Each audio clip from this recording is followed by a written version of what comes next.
Today, we're going to be going over a simple but high value thing that you can do to make Zoho CRM much easier to use for your team, and that's going to be homepage customization. So our goal is going to be to essentially set up one single page that covers the vast majority of things that your employee needs to see on a day-to-day basis.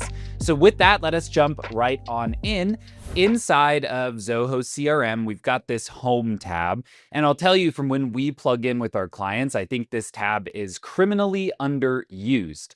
A lot of the times when we look at a homepage, it looks basically just like this, what you're seeing on the screen, a very basic view of open tasks and leads created today, essentially just like some default homepage components that Zoho adds for you when you turn on Zoho CRM.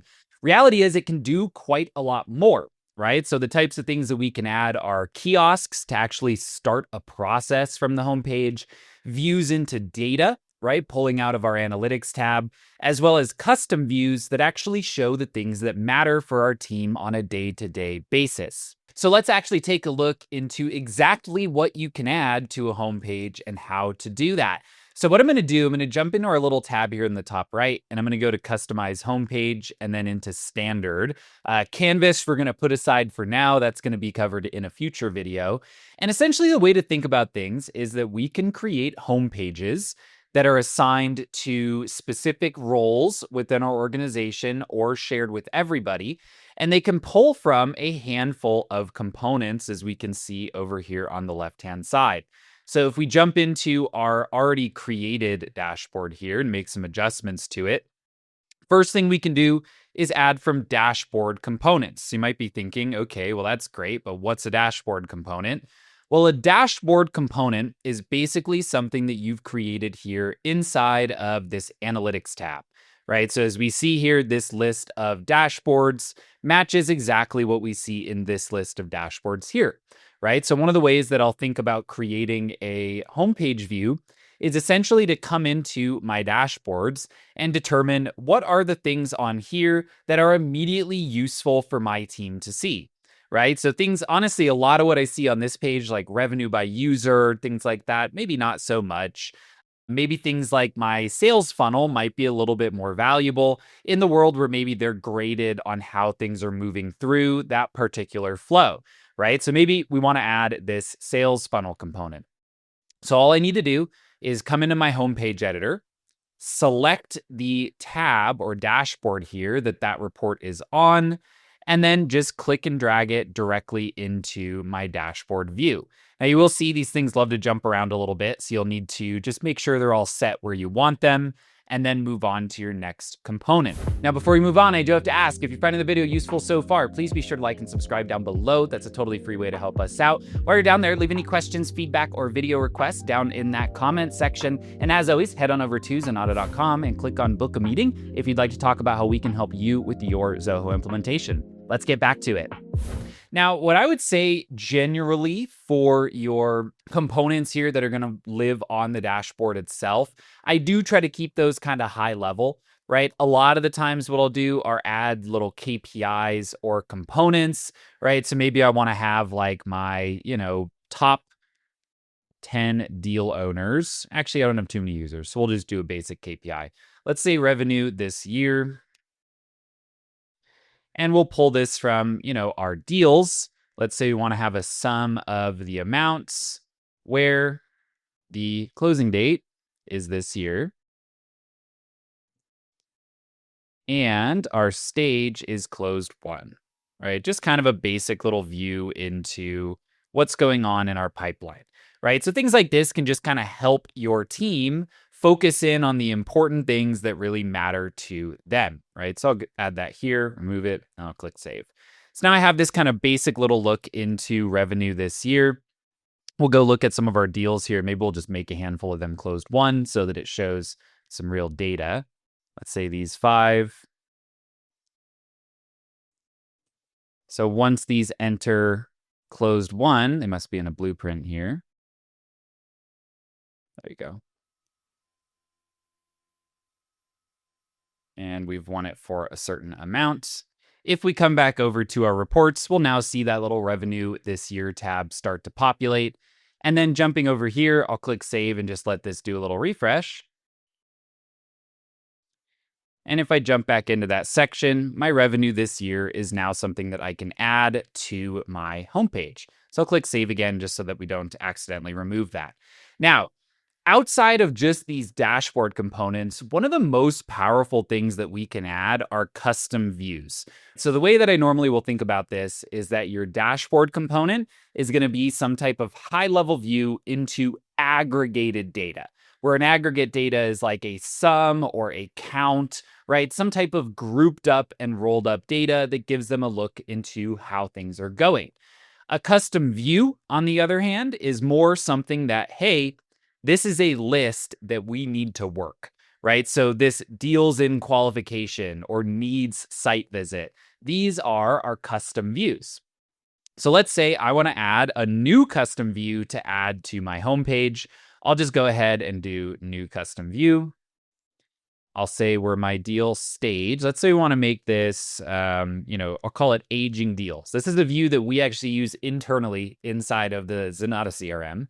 So I can add my deal stage is, and then I'll pick some of the choices, right? So maybe I'll say these first handful of deal stages are things that, hey, I want my team to regularly check in on these deals and make sure that they're moving forward, right? So what I could do is say, hey, if any of these deals haven't been touched in some number of days, so if the age in days from last activity time, meaning an update to a field, the completion of a task, the sending of an email, if that's greater than or equal to, 14 days, again, you would want to choose your number of days accordingly. If you have a really fast deal pipeline, you make that less. If you have a really slow deal pipeline, you'd make that more. I'm just picking 14 as a completely arbitrary number.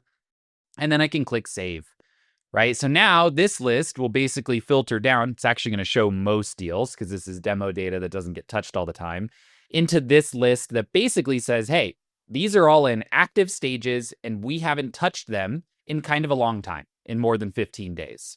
Now, if you're adding this to a homepage, what I would actually recommend is making this more of a my aging deals type of view. It looks like it really wants to just save when I change the name there.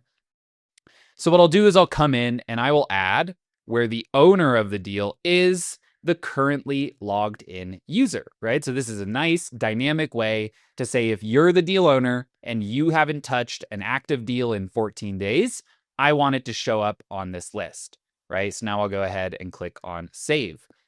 And so here, if we look at our custom view, let's say I open up my Fakeco 447 deal. And let's say that I were to complete a task related to them, right? So let's say I'll create a task, say follow up with a due date of today. And then let's say that task is completed. So that update, the creation or completion of a task, actually reaches in and updates that last activity time field for the record. I don't think we have that field here showing in the UI. You don't always need it to show up. But now if I jump back to my view and I refresh it, that deal is gone, right? Because now its last activity time is today, right? So you're kind of giving them a way to work through a list in such a way that they can clear it out, right? And know that they're kind of done with that particular set of actions. So now I'll go into my deals. I'll go and find my aging deals view. And I'll choose where I want to put that. Right? So I'm just going to go ahead, click and drag that in. Maybe make this a little taller just so that it looks nice. And now I have that saved to my actual dashboard for my team to use. Widgets, I'm going to cover these in probably a separate video. There's some really fun stuff that we can do with widgets, but they do require a bit of development work that isn't always going to be easy to do for just a day-to-day user. This is also, I'll highlight where you would go to add like a table from Zoho Analytics into the view. So we can show that real quick here. Let's say I jump into Zoho Analytics and I grab any old report or dashboard. I'm just going to grab, a totally arbitrary one here. I can actually take this. I can go into my share options. I can create the URL for this and basically say, hey, this does require a login into Zoho. So this isn't a totally external link. If you want to get fancy, you can do some things with URL criteria to pre-filter. Not going to worry about that for right now. But then I can just copy this link, bring it back to my homepage customization. We'll give it a name. We'll call it a external hosted. This is where people get tripped up. You'd think it would be Zoho, but Zoho is if you're actually building like an HTML widget. Here we'll do it as external, and then I'll just click on save. Now, I do want to highlight, these always take a little bit of time to show up. Oftentimes people will add this type of report to their homepage and then go, what the heck, it's broken. It's not. It generally just takes a couple minutes for it to actually show up. I don't know why. Zoho, if you're listening, I'd love to know why it takes a few minutes, but nonetheless, no big deal. The other types of views that we can add are kiosks into our homepage. These are things like this search for your account. We have some videos on kiosks separately on the channel that I would recommend a view, but kiosks are essentially just a step-by-step way to manage a process. I'll actually show that for those who are interested at the back half of the video, kind of how kiosks work. But it is a nice way if you have an action that a user needs to take regularly, like adding a deal to the pipeline, you can actually just blend that right into their homepage so they don't have to go to a different place to do that thing. Another thing we can add are reports. For the longest time, you couldn't add these to your home pages. You had to do everything with custom views. The nice thing with reports, these of course live under the little reports tab here, is that you can have some views into data that are like grouped up, right? So here I'm kind of grouping these by their deal stage. So I have 110 of them that are in qualification. I can add like sums into those groupings, right? So I can see the sum of total amount inside of that stage is a certain value. And then I could just go ahead, just like everything else, and click and drag that directly into my view. One thing I would recommend, and I'll show you this once this little analytics tab loads, is if something can be done as a CRM report and embedded that way, I do recommend it, mostly just because a view like this doesn't give me like a click through into my deal. It's not as fast to get where I might want to go based on my data that I'm seeing inside of that report. So for simple types of like pivot views and lists of data, I do normally recommend using the CRM reports. Just a little easier to set up. You don't have to monkey around with Zoho Analytics, and then your team gets that nice kind of click through directly to any of the records. Now, other things that you can add are, advanced components. These are generally going to be used for like rich text. So maybe you just want to have like a place where you can come in and like make an announcement to the team, right? So I could just add some text into here and save it. This looks great, right? Just plain Arial text on the page. But of course, you can use these for more, standardized things, larger sets of announcements or, requirements, things you want your team to know. You could basically update it in one place and it will push out to everybody's homepage. And then you can also add things like quick links. So I could add like a link to the Zenatta website, and that will just basically drop itself in as a little link there on the page, right? So nice and easy. Again, if you have certain supporting documentation, I could link it to like the Zenatta resource library, right? Really wherever you need people to go, you can use links to easily get them there. Pretty minor feature, but something that is a nice to have. Now, when you're working with a dashboard, the next thing that is important is just determining who should view it. Right, so here, of course, I'm going to have the CEO role, just have access to everything. But then I can come in and set up different users having access to this particular dashboard. So right now, maybe I just want this for B2B sales. Well, actually, a day-to-day user wouldn't be able to see this. So I'd go ahead and add them. And then maybe I would add the sales assistants as well.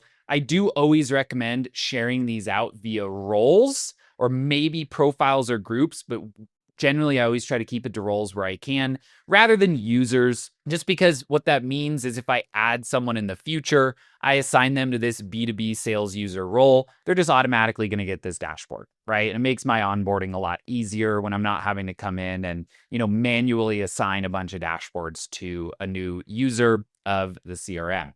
So now I'll click save. And if we jump back to that homepage, everything is there, right? So now we have our revenue this year. We have our different views down here that we've created, right? So these are views into tasks. Here's views just all of the open, our funnel report that we added, and then our open pipeline report down here at the bottom. Like I mentioned, again, these always just take a little while to show up. It is just one of those mysterious things that I will admit I've never quite understood. As kind of a learning lesson, I think a big takeaway point here is use those dashboards and analytics elements to give them a high-level view of what you'd like them to see in the aggregate. Use kiosks for giving them an action that they can take directly from this page.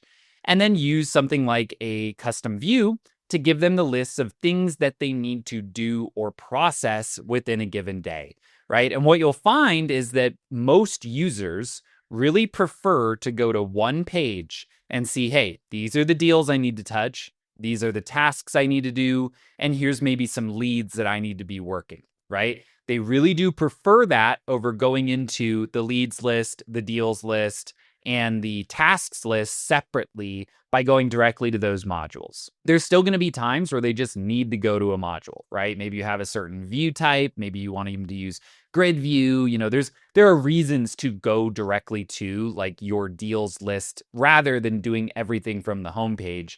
But for a lot of those like core operating things that you just know they need to do, I would just strongly recommend putting them into the homepage view. With that, that's kind of the full thing here on home pages. For those who are interested, I do just want to show a kiosk here because I think it's a real nice thing to add to your homepage where it makes sense. So in this case, I have a kiosk for creating a new deal into our pipeline. So what I can do is set this up for a search. So basically, hey, I'm going to search my account names for the term Zenatta. Then I'm going to choose the account that I find. There could be multiple here, and I would choose the correct one. Then, because I'm creating a deal, I need a contact associated. In that deal, I have some required fields. So I'll go ahead and add those. So I have a closing date, a budget, some type of type field. Now it will basically give me a choice of that deal. Hey, here's the one that we just created. And then I've got a link to that deal that I can just open directly into, right? So there are some things in kiosks nowadays that you can do a little bit cleaner than that, where the record auto opens and things. Again, we're going to make an updated tutorial on that. But you can start to imagine that even outside of just here's some lists of data and here's some aggregate data, you can actually give them certain workflow pathways that they need to do all the time. Again, all just nested into one consolidated page.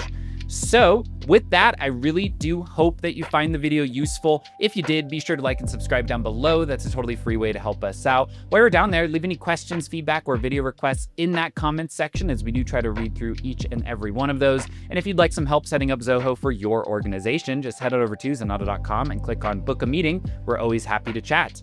Thanks again for watching, and I will see you next time.